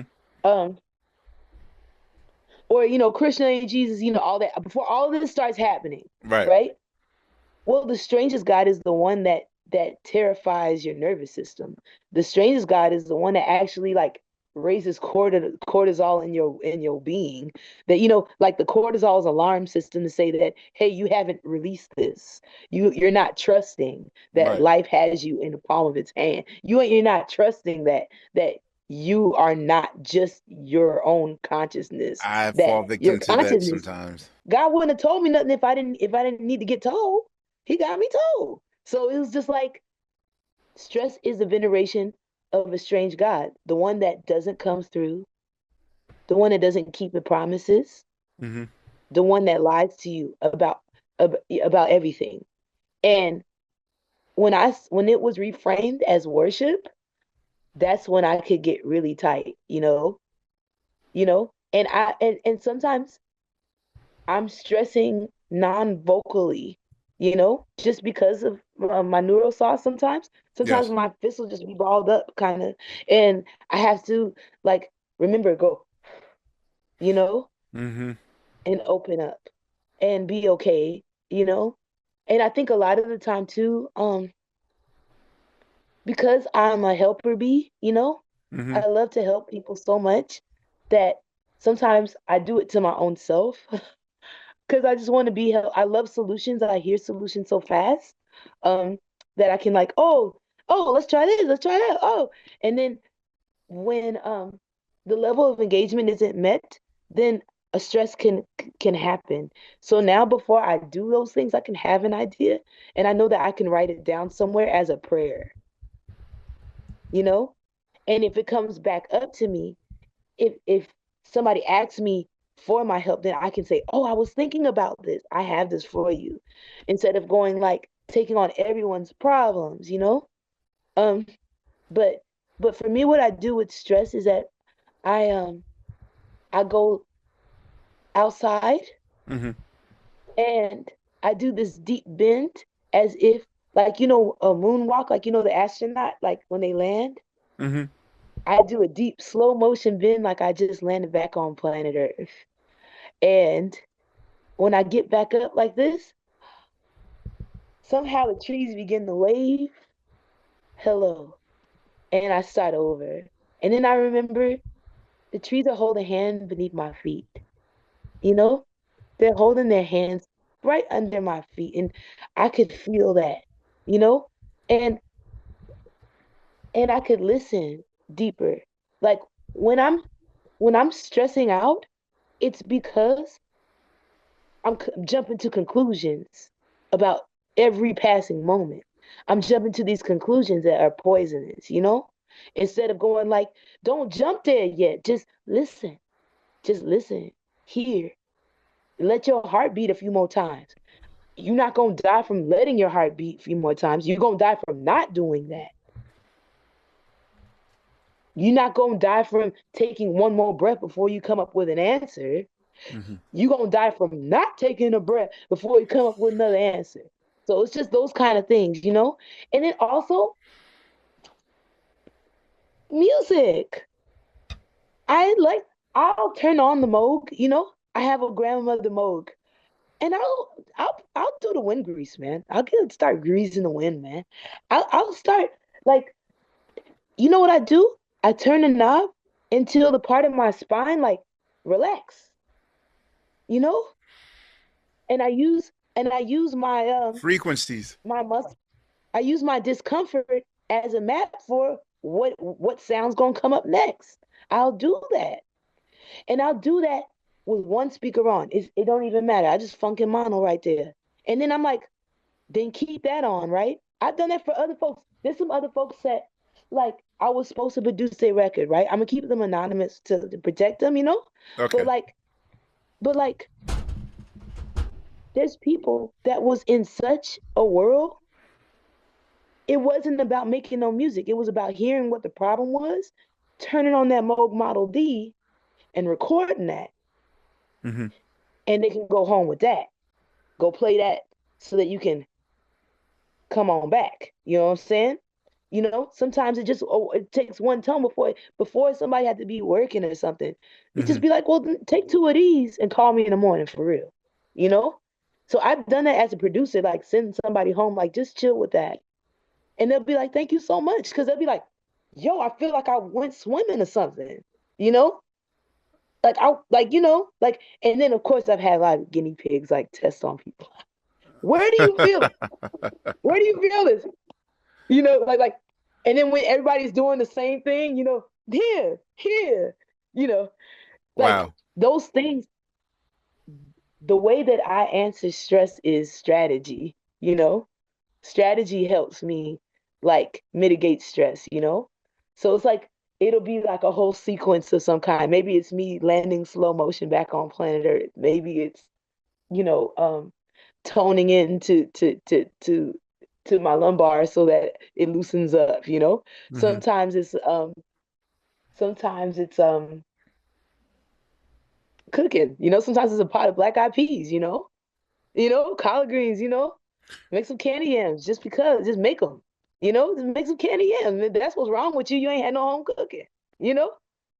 Question. hmm What other talent do you possess that we are unaware of? I think it's regional. A word on town, like I got the best black eyed peas in town. That's it. That's just the truth. That's Okay. just the truth. I'm gonna need proof of this, by the way. I'm trying to tell you, you know what I'm saying? Like, I think people judge because my wrists look like this. They be like, child, you don't be cooking. They be like, oh no, I don't see you ain't got nothing going on right there. You know what I mean? But I really do cook. I actually really cook. I love to cook. I cook for the community. It's part of my spiritual path.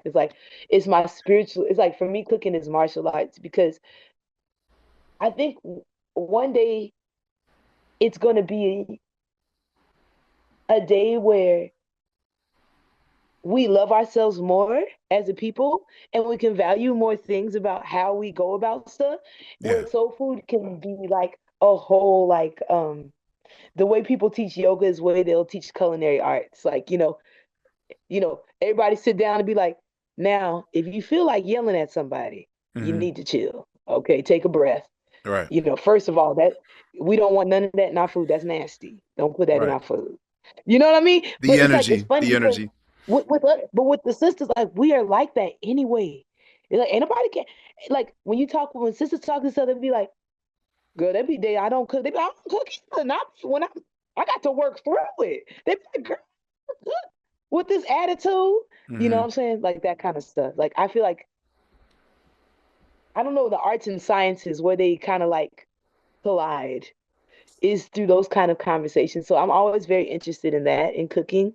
Um, I love cooking. I love art. I'm an avid watercolorist. I Yeah. watercolor every day. I love it. Chuck D and I were talking last week about I believe Otis Redding, and as we were talking, I didn't realize he did a full blown sketch. Like I guess he just Ooh, does that as a therapeutic thing and send it to me here. yeah, Bono from you too, also the same. I want to collect some of your work. This conversation couldn't have been more timely, and yeah, I'm also kicking myself that it's taken 20 plus years for us to really talk and have this conversation. But I'm actually glad I got to witness you from demo to where you are now, your metamorphosis. And yo, man, you're so channeled. I have hope for the future uh, because of your oh, creativity. thank you, man. And I want to thank you Thank for doing you. my podcast for me. Thank you. Thank you so much for your love of music. Thank you so much for letting me know I could be expressive and be like I just love how much you love music, man. I love that. Thank you. I love how detailed it gets for you. And it doesn't, for me, I'm just happy that we can just see that we've been each other all along as a people, that Yeah. this is the time where we can draw nearer. Yeah. And Yeah. I'm so looking forward to all the rest of the things that you'll do to enjoy yourself even more and more all the time. Well, I'm looking Yeah. forward to my plate of black eyed peas, so I'm gonna remind you of that. But Yeah. let me Thank you wind the so much. let me wind the show, ladies and gentlemen. Once again, Georgia and Muldrow. There are 23 plus albums that you can immerse yourself in, and really, and I never do this. I never have to sell an artist on the show, but I want. I think we just owe it. We owe it to ourselves to, I don't know, go high vibrational. And Yeah. and this is what and again, I've never been the person that been like, hey, like and subscribe, but I want you Mm. guys to really support. Like, if you're here at this point of this interview, I want you to, because we don't get to hear your words, and this is what, and I'm a doom squirreler like the rest of them, and I shouldn't be as much. Yeah. And sometimes I need to hear artists that are divinely inspired to remind me why artists are so important. And I thank you for that. And so, Yeah. till the next episode, people. This is the Questlove Show, and once again, the Yeah. great Georgia Ann Muldrow. Buy all of her records. Purchase, go on SoundCloud, get all of her shit. Okay, thank you. The Questlove Show is hosted by me, Amir Questlove Thompson. The executive producers are Sean G, Brian Calhoun, and me. Produced by Brittany Benjamin and Jake Payne. Produced for iHeart by Noel Brown. Edited by Alex Conroy. iHeart video support by Mark Canton. Logos, graphics, and animation by Nick Aloe. Additional support by Lance Coleman. Special thanks to Kathy Wrong. Special thanks to Sugar Steve Mandel. Please subscribe, rate, review, and share the Questlove Show wherever you stream your podcast. Make sure you follow us on socials. That's at QLS. Check out hundreds and hundreds of QLS episodes, including the Questlove Supreme shows and our podcast archives. Questlove Show is a production of iHeartRadio.